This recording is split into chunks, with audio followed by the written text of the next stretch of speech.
of that meltdown, and then I panic at the Chernobyl. The Russians built a poorly designed plant with no containment building and operated it improperly.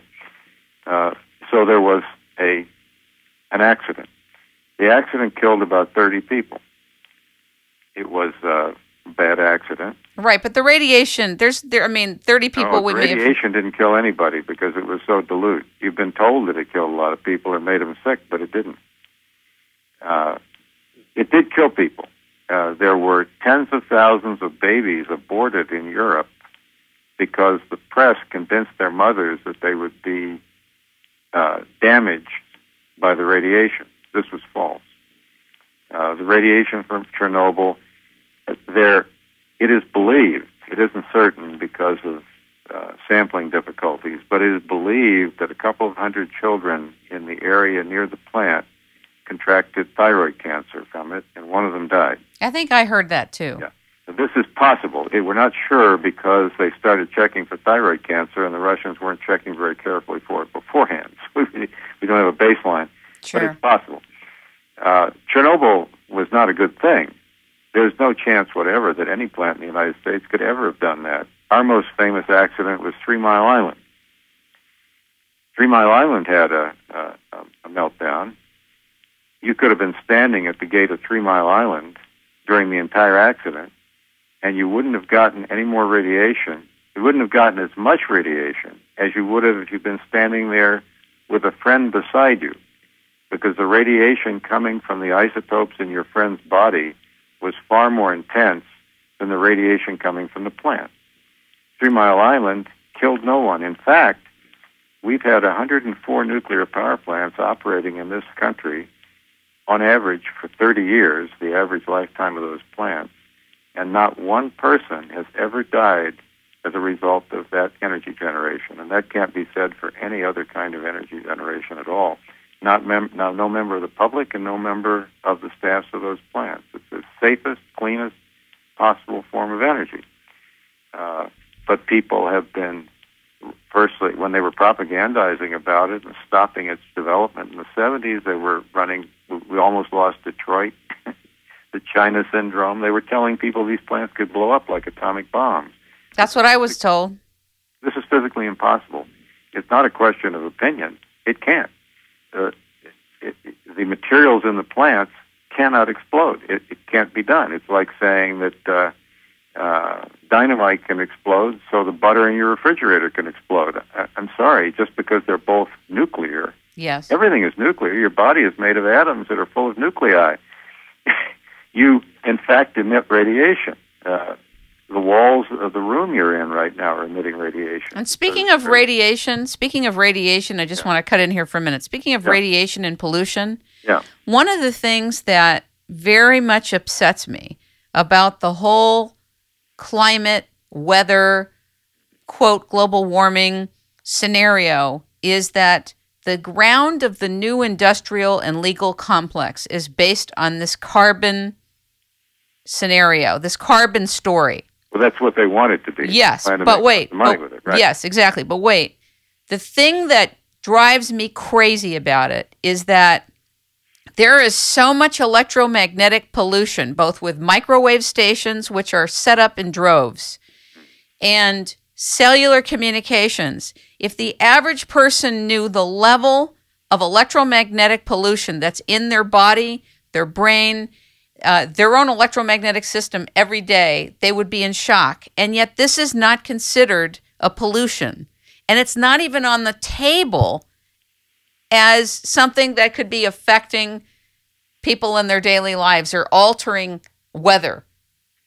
Yeah, well, you need to, in each case of something that is produced, you have to balance the potential risks with the potential benefits. Nuclear power, for example, we were discussing that. Yes. Do you know how much money it has cost the American people not to have the nuclear power plants that were canceled because of the fear that was generated?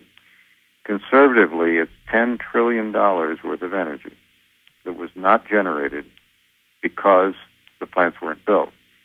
$10 trillion pays the whole national debt. a tiny part of $10 trillion would pay every mortgage in the country. We have this supposed huge financial crisis now, which is not only diminishing people's lives, but probably killing a lot of them because of the changes they have to make in their lives because of difficulties. The United States could use $10 trillion, and you have to ask whether a technology which, built properly in the United States, never killed a single human being, nor sickened a single human being, as far as we know, should be suppressed, and the $10 trillion electricity it would have generated not made.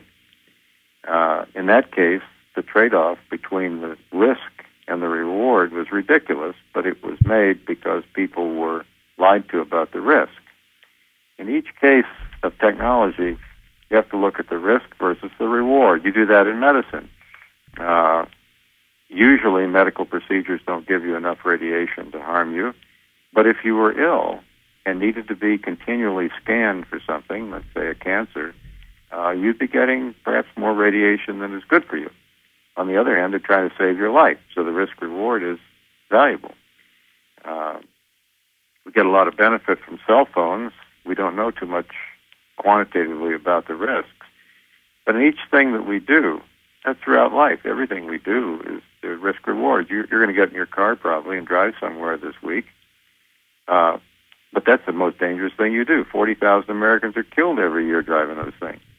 But there's a risk versus a reward. You take the risk because of the quality that it adds to your life. In each case, you need to know, and what happens politically is opportunists who seek to gain power and money at your expense, or at the expense of the American people, go out and lie to them. But now it's the global. This is now way beyond America. It's the whole world. Yeah, it's a big global business, and there are lots of people planning to make huge amounts of money and get lots of power, more political power, based on this thing, and the whole thing's a lie. So how do scientists around the world? I've got to ask you this because it's a consistent question I ask. How do scientists who know what you know about carbon, how can they hold back from everything that is known about carbon dioxide being a form of nourishment? Here's what's happening. Firstly, I got a list of 32,000 that didn't hold back. Okay, they put their names down as saying this thing's bogus. But what's happening? There are most of them holding back. And let's take the United States. We have this little scandal over in England now, but the bigger scandal is that I don't know of a single university where the scientists are not quieted down, we might say at the least, from speaking about this subject. All of these universities, all of our universities now, the science departments depend on huge government grants to do their work. When Obama came in, he increased that by 50%. Tens of billions of dollars a year are supporting scientific research in all of our universities that have science departments. Now, they're not all working on climate. Most of them aren't. But it doesn't do well to offend the government. Caltech, where Noah and I graduated, we're proud of it. It's a good institution full of fine scientists. But a few months ago, 3 of us who are alumni asked to give a seminar there on this subject. And the third one, Noah and I, and the third one was the last man to walk on the moon, Harrison Schmitt, who was the senator, walked on the moon and is one of the most famous graduates of Caltech. The 3 of us asked to give a seminar on this subject, and they wouldn't let us. Because Caltech gets half its money from the government, it doesn't want to talk about this. Just keep your head down, don't say anything. You might offend somebody, and it might hurt our grants. So you have, throughout the American scientific establishment, the money, they used to be privately funded, but after World War II, this changed, and most scientists now work on government money. Now, this does not mean the scientist is dishonest. It doesn't mean he will, a few will, but most are honest men and women who will properly report their results and so forth and not impugning their integrity. They're just in positions where it's better to keep quiet because if you make waves, you or someone at your institution.